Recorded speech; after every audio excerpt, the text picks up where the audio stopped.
ด็จสู่ฟ้าไกลแต่พระหฤทัยอยู่ในแผ่นดินนี้ดวงใจไทยทุกดวงขอพักดีขอ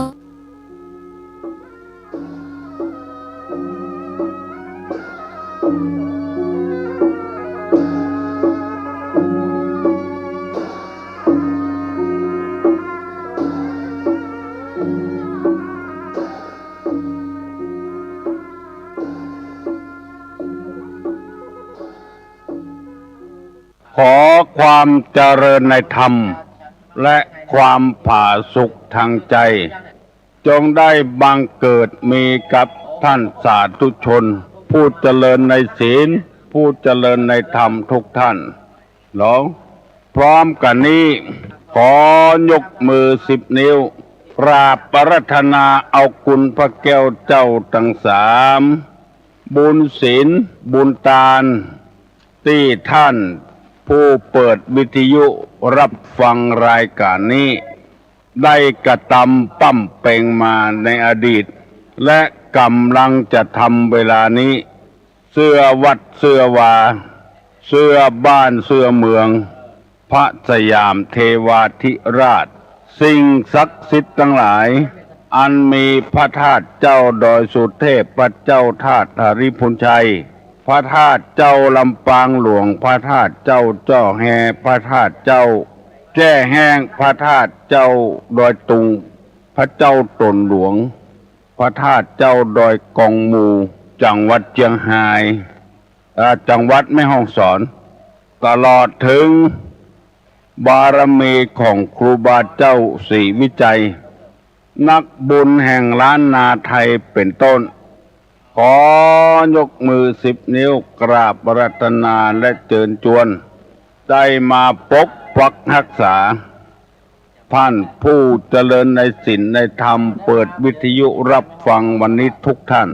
ก่อนที่จะได้ดำเนินรายการต่อไปนี้ขออาราธนานิมนต์และเชิญชวนพระสงฆ์พระเจ้าพุทธบริษัททั้งหลายได้ยกมือ10 นิ้วไหว้พระพุทธธรรมพระสงฆ์เพื่อเป็นสิริมงคลกับตัวกับครอบครัวกับการค้าการขายการเดินทางการห้ำเฮียนหนังสือการทำงานต่อไปอะระหังสัมมาสัมพุทโธภควาพุทธังภควันตังอภิวาเทมิกราบสวากขาโตภควตาธัมโมธัมมังนัมมัสสามิกราบสุปฏิปันโนภควโตสาวกสังโฆสังฆังนะมามิกราบ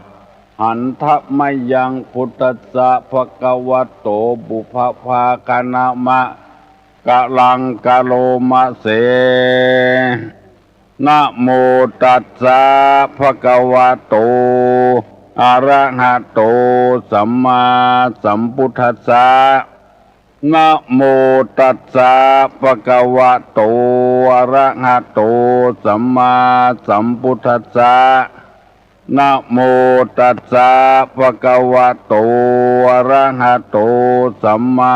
สัมพุทธัสสะพุทธังสรณังกัจฉามิธัมมังสรณังกัจฉามิสังฆังสรณังกัจฉามิตุติยัมปิพุทธังสรณังกัจฉามิตุติยัมปิธัมมังสรณังกัจฉามิตุติยัมปิสังฆังสรณังกัจฉามิ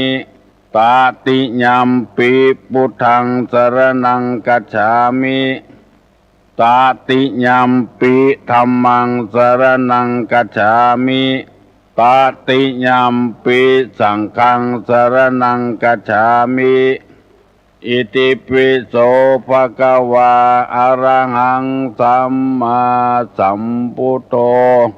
วิชชาจารณะสัมปันโนสุขโตโลกาวิทูอนุตตโลปุริสาธรรมสารติสัทธาเทวะมนุษย์สานังพุทโธภควติสวากขาโตภควตาธัมโมสันทิฏฐิโกอากาลิโกเอหิปัสสิโกโอปนะยิโกปัจจตังเวทิตาโพวินยูหิติสุปฏิปันโนภควโตสาวกสังโฆอุจุปฏิปันโนภควโตสาวกสังโฆญาญาปฏิปันโนภควโตสาวกสังโฆสามิจิปฏิปันโนภควโตสาวกสังโฆญาติตังจัตตาริปุริสายุคานิอัฏฐาปุริสาปุคลาเอสาภควโตสาวกสังโฆอาหุไนโยปาหุไนโยทักขิไนโยอัญจริกาลนิโยอนุตตะลังปุญญเขตังโลกัสสาติกราบหนึ่งกราบสองกราบสามกาเลนะธรรมสวนังเอตัมมังคารมุตตมังมาแล้วนึงเสียงก้องเสียงก้องเสียงมองต่ำเข้าเสียงตุเจ้าเทศนาธรรมมาแล้วมาถึงบ้านถึงจองถึงในหอในเฮือนในมุ้งในสุดถึงในวัดถึงบนกุฏิถึงในห้องนอนของตุเจ้าพนายมาถึงรถถึงลามาถึงหม้อข้าวต่อไฟมาถึงห้องน้ำมาถึงที่กำลังออกกำลังกันมาเจ้า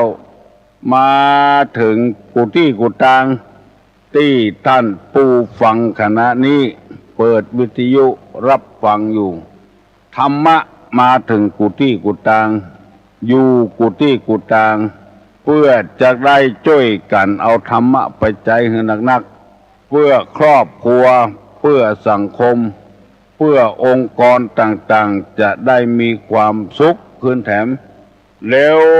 ไปทางใดก็ยิ้มแย้มแจ่มใสบรรณาบูดบรรณาบึ้งคือกันโดยธรรมะเป็นตึงหากตนหรือรากแก้วของต้นไม้ธรรมะเป็นถึงกู้ย่างเป็นเครื่องประดับประดาในจิตในใจเมื่อใจมีธรรมะแล้วการกระทำต่างๆจะถูกต้องขึ้นอาทิเช่นการกระทำก็บ่ผิดพลาดการพูดจาปราศัยก็เข้าหูคนถูกหูคนการกึดไอ้หยังก็กึดถูกต้องจะมีผิดพลาดก่อนน้อยๆเวลาที่บ่ตั้งใจเท่านั้นโดยเฉพาะการอย่างยิ่งคือการอู้กันจานี่มันจะบ่เป็นพิษเป็นภัยกับไผฟังแล้วหูเรื่องหูราวบางทีมีกรรมหูแต่หูนักเหตุโดยจนจบปริญญากันแต่ว่าทางจิตทางใจบ่ได้ขัดเกลาด้วยคุณธรรมเวลาจะพูดไอ้หยังออกมาจะปากไอ้หยังออกมาจะอู้หยังออกมามันจะผิดพลาดเพราะเหตุว่าบ่ได้เอาธรรมะเข้ามาใส่ทางจิตทางใจอู้บ่เข้าหูคน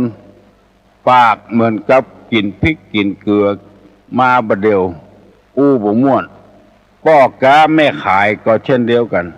เพราะคิดจะคดทรยศต่อผู้ลูกค้าตลอดเวลาอู้เลยบ่ม่วนสมมติว่าไปขอซื้อหมวกสักใบเพิ่นขาย25 บาทคนจะซื้อไปต่อ20 บาทอู้สัตว์อู้ขวางขายไม่ได้21ก็ขายไม่ได้22ก็ขายไม่ได้ คนซื้อเปิ้นบอกว่าที่ห้านเปิ้นยังขาย22ไงแต่ออกไปซื้อมา ผมจะฮื้อ23 บาทไปว่าจะอี้เขาใส่โคนกาโคนลูกกาไปเหี่ยทั้งที่ต้องการลูกกานักอู้บะจ้าง มีความหู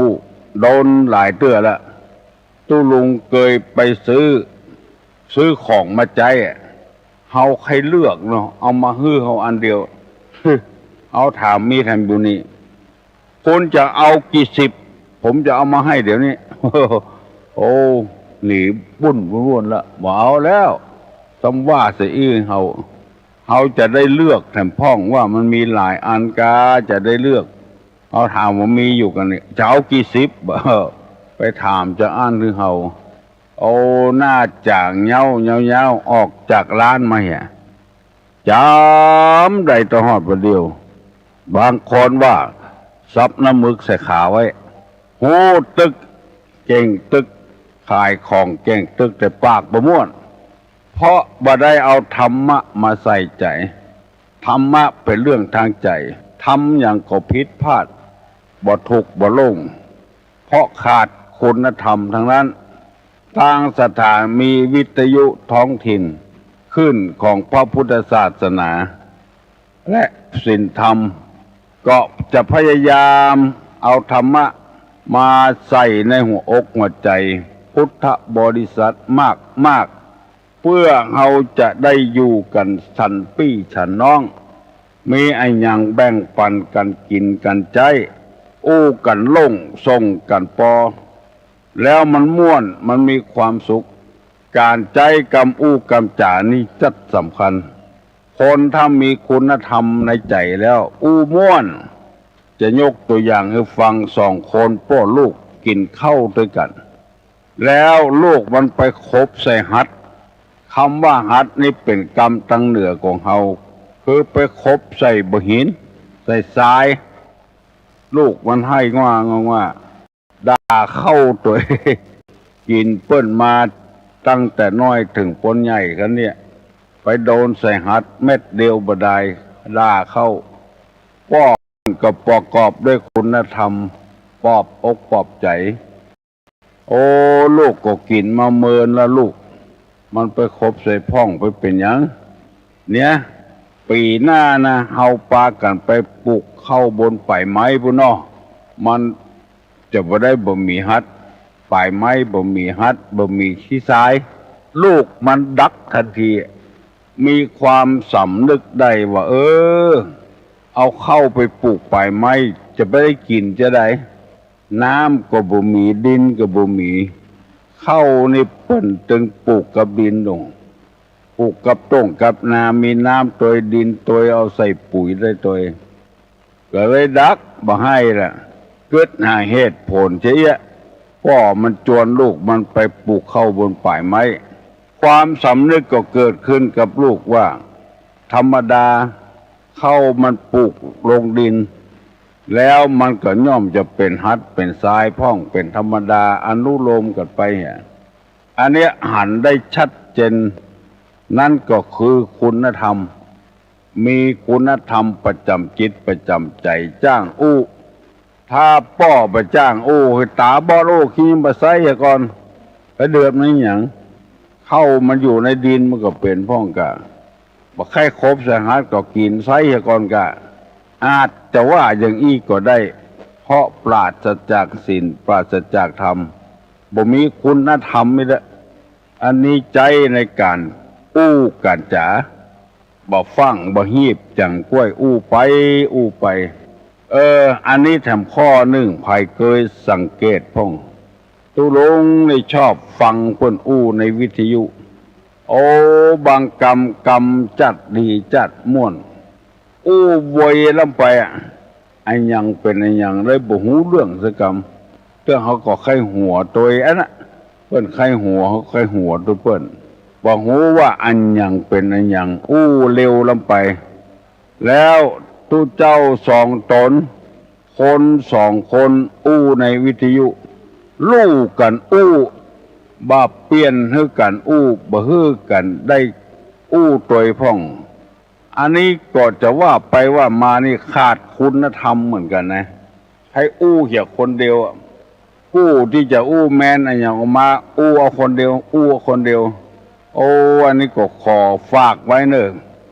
นักการบ้านการเมืองก็ดีนักเทศก็ดีนัก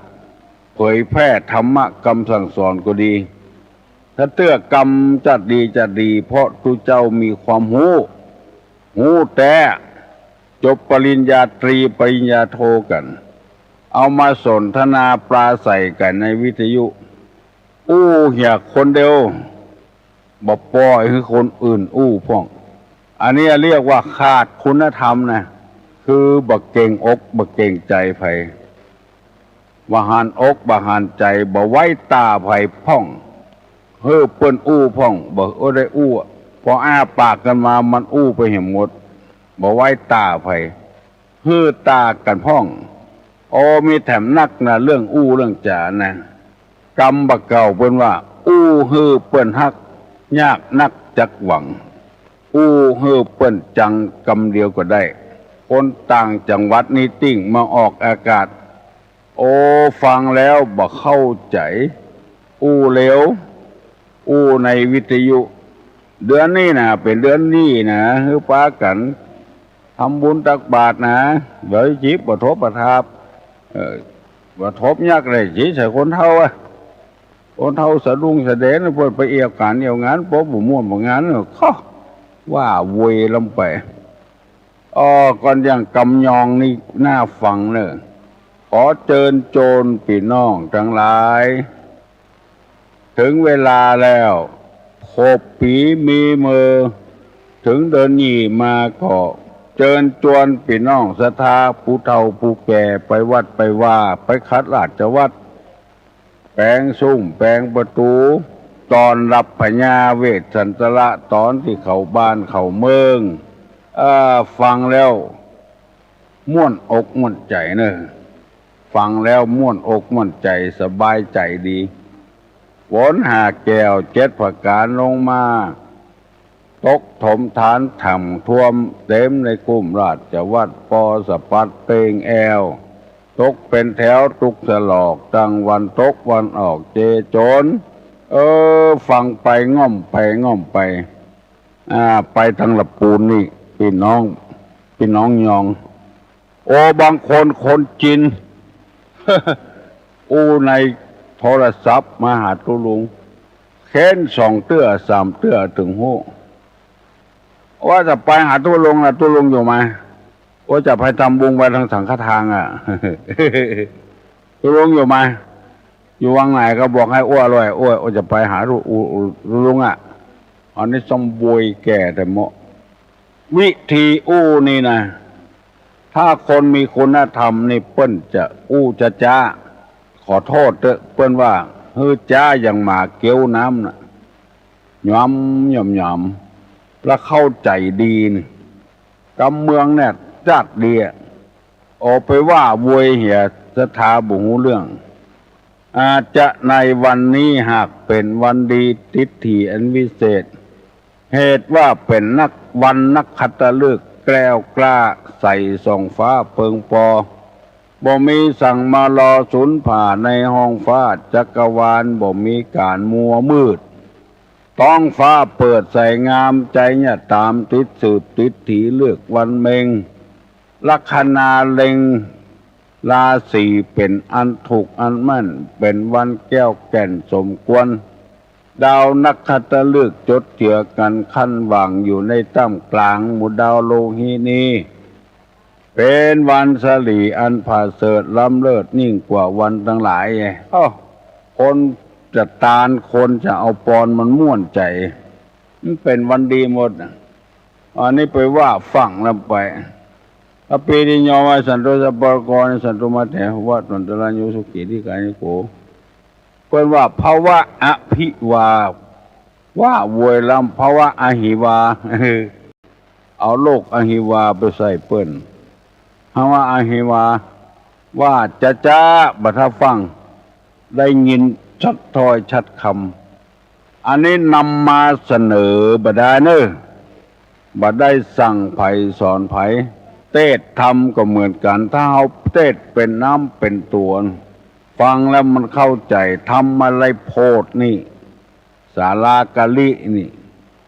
มหาวิบากนี่ฟังแล้วมันม่วนสุลานามาหินิยังปุตตะเสตังนามิตวาสุกาลาจาปาตังมาลายญะนามาวัตถุปารามาทาวิจิตังอาลาสังสัมมาเสติภิกขเวดุลาภิกขุทั้งหลาย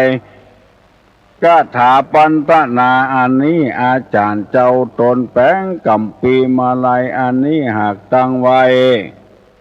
เพื่อให้เป็นที่ไวและสักการะบูชาแก่คนในเทวดาทั้งหลายฟังแล้วมันชัดถ้อยชัดคำคนที่ขาดคุณธรรมนี่มันจะฟังไปที่ไหนบ่ฮู้ฟังแล้วบ่ฮู้เรื่องสักคำเบิ้นนะวัดโลกโมลีเปิ้นจะเทศธรรมเบิ้นนะถ้าฟังเด้อบางตอนนี่ก็ฟังม่วนชัดถ้อยชัดคำเทศจ้าเปิ้นตึงแบ่งชั่วโมงไว้ฮื้อละว่าถ้าฟังจะหีบไปไหนคนหีบคนด่วนนี่เปิ้นว่าฟังได้บ่ดีเอาเผาไม่บ่ดีกินหมู่นี้เป็นต้นเน้อฟังไปเตอะตุลุงจะนำมาเสนอสอนให้วิธีการอู้เฮอเปิ้นฮักยากนักจักหวังเฮอเปิ้นจังกำเดียวก็ได้วิธีวิธีจ่านี่ปราศจากมลทินต่างๆนี่กรรมอันใดดีว่าว่าในท่ามกลางชุมชนกรรมอันใดบอดดีว่าอย่าแปลว่าในท่ามกลางชุมชนกรรมมันมีลูกคุยกันระหว่างสองคนนี่ไปทำยังกับคนหมู่มากนี่ไปทำยังมันมาใจเหมือนกันลูกบางคนนี่บักกึดบักล่ำอย่างไปขายหน้าขายตาเพื่อนต่ำกลางต้ากลางตางกำขำมวลชนขำคนหลายคนนักฟังแล้วเฮาก็บ่สบายใจไปขายหน้าขายตาเพื่อนบ่ได้กึดเหี่ยก่อนแล้วว่าไปใจกำปากบ่เป็นสาระบ่เป็นประโยชน์กรรมบางกรรมใน2 ต่อ 2นี้ได้บางกรรมนี่บ่ได้จะไปเอามาใจมันต้องศึกษาต้องเล่าเรียนกันต้องหูเรื่องหูราวกันให้ก่อนที่นำมาเสนอในวิทยุนี้เพื่อให้ตุเจ้าพันนายปลดใจไม่ยิงแคว้นก็ดีแก่บ้านก็ดีได้ใจให้มีสาระมีประโยชน์ให้มีสติควบคุมตลอดเวลาในการกันจ๋าบางคนบ่ควบคุมบัดใจสติควบคุมว่าไปเลยกินข้าวกับหยังกินข้าวใต้กับกล้วย บ่มีสติควบคุมเปิ้นกินข้าวใต้เข้ากับกล้วยใต้มันเล่นกินข้าวใต้กับกล้วยมันบ่ถูกไปแล้วสองหน้าคนหลายวางนี้บ่สบายไม่เป็นหยังกินน้ำอ้อยวันเดียวเมื่อย2 ก้อนกันนะอันเนี้ยว่าฟังเขาเล่นพายกันเล่นใบเล่นบอดเสียงใบเสียงบอดบ้านนั้นรถ2 เครื่องก็ขายจดหมดรถเครื่อง2 กันมันจดรถ2 เครื่อง ฟังต้องมีสติควบคุมอยู่ตลอดเวลาอันนี้เป็นต้นฟังไปหลายๆเรื่องเด้อมันถึงเข้าใจคนเดียวมันอย่าไปฟังอย่าไปเร็วฟังได้บ่ดีเอาเผาไม่บ่ดีกินวันนี้จะได้นำเอากรรมบาดชีวิตล้มเหลวได้มาฝากมาฝังตุเจ้าพนายบ่ออกไม่ออกโดยแถมมันบ่เสี่ยงง่ายๆธรรมะในทางพระพุทธศาสนานี้ปรารถนาอยากให้คนเจริญรุ่งเรืองกู้คนบอกว่าตัวเจ้าพนายปลดใจไม่ยิงกำนันผู้ใหญ่บ้านอบตเพื่อมันเจริญรุ่งเรืองต่อไป บ่ฮือนิยมวัตถุมากเกินไปถ้านิยมวัตถุมากเกินไปอย่างเที่ยวหันเป็นเพียวผู้ว่าราชการจังหวัดโดนไล่ออกช่อลาดบังหลวงโกงเงินของประเทศชาติบ้านเมืองเป็นนายอำเภอก็โดนไล่โดนย้ายเป็นแกเป็นแคว้นเจ้าบ้านเจ้าจองไล่ถูกได้ออกย่อออกยากเป็นครูบาอาจารย์สอนนักเรียนก็โดนไล่ชีวิตบั้นปลายล้มเหลวหมดเพราะขาดคุณธรรมอย่างที่เขาว่ากันวันนี้จะได้นำเอากรรมที่ว่าชีวิตล้มเหลวสาเหตุแห่งความล้มเหลวในชีวิตมีอย่างพ้องมีอันอย่างพ้องหนึ่งบ่เข้าใจผู้อื่นนึกว่าผู้อื่นเง่านึกว่าไผบ่ฮู้นึกว่าเขาต่ำต้อยเหลือเฮาหมู่เนี่ยจึงเป็นเหตุให้ชีวิตล้มเหลวสองไม่ประมาณตนบ่ฮู้จักประมาณตัวเองว่าตนเองเป็นเชื้อใดกินนักจ่ายนักใครได้นักเหลือเปิ้นเหลือต้านทั้งที่ตัวมีทุนน้อยความรู้น้อยชีวิตล้มเหลวไปเพราะบ่ฮู้จักประมาณตนเองสามไม่เดียงสาต่อการคือบ่ฮู้บ่ได้ศึกษาเนี่ยบ่เดียงสามาก่อน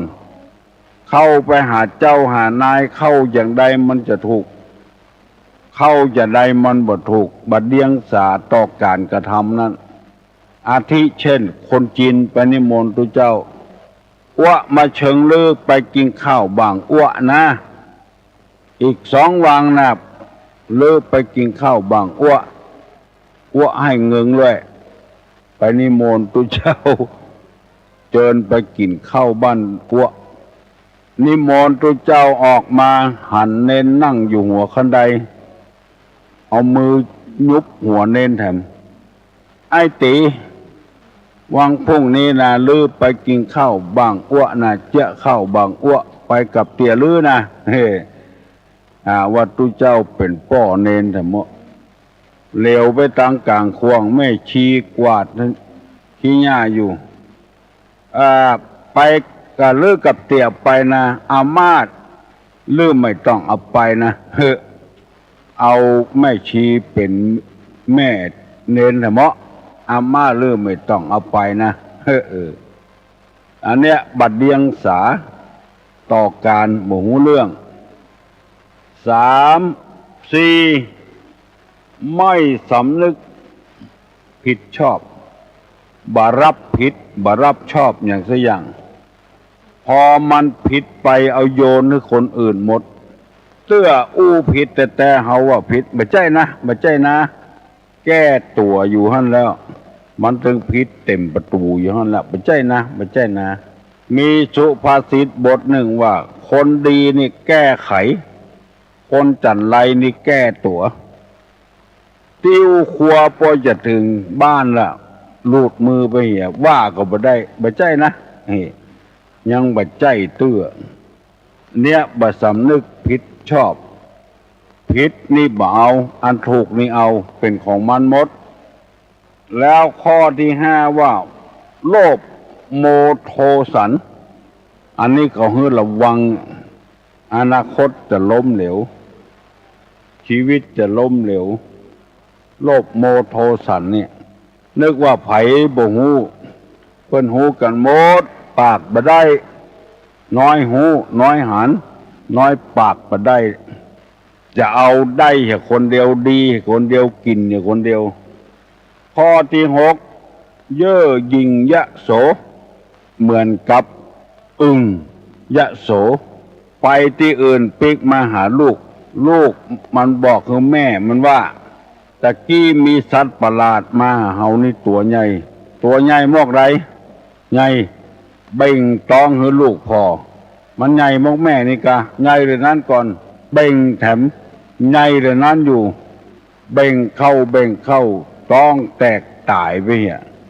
ยะโสลำไปเย่อหยิ่ง มันนึกว่ามันมีไผ่ใหญ่เต้ามันละงัวเปิ้นมาหาลูกมันหันเข้าใส่เบ่งออกจนต้องแตกตายไปเหี้ยตายเพราะเย่อหยิ่งยะโสนั่นเอง อันนี้อนาคตก็จะพลาดหวังจะล้มเหลว